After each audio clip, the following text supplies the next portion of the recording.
Hey, what's going on, everybody? Hope you're doing fantastic today. My name is Tyson, here with Repair My Funnel, and today we're going to be diving into the world of courses in ClickFunnels 2.0. Now, specifically, we're diving into the new functionality that was just released around how people can search within your courses, which is phenomenal. Finally, people can go in and actually search for any content that they're looking for, specifically within whatever you have released.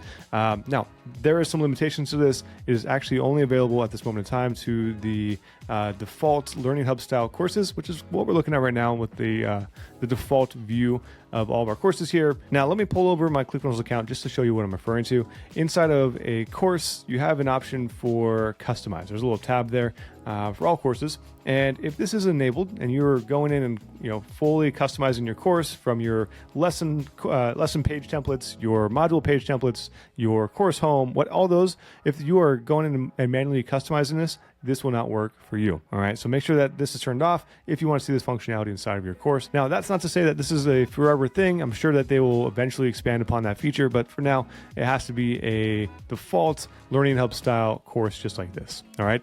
Now, when you're inside of a course, if you click on any of these guys as an example, you will see a little search icon appear over here in the top right side of the screen, right next to the bell icon.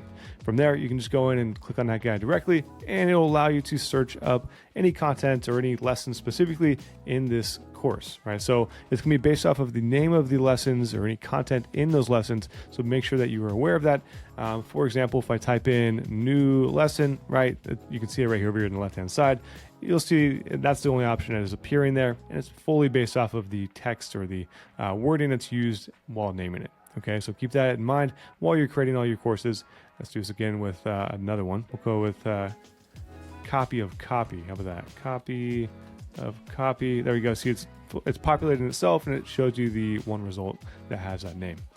Okay, so there's that. Nothing too complicated here. Really, it's just expanded functionality within your courses, just so your customers have all the power that they need to go and find whatever content that they're looking for. Now, if you have any questions around anything that we cover here today, maybe it's something around courses or just ClickFunnels in general, both ClickFunnels Classic or 2.0, just let me know down below and I'll point you in the right direction. All right. Otherwise, have a fantastic rest of your day, and I'll catch you in the next video.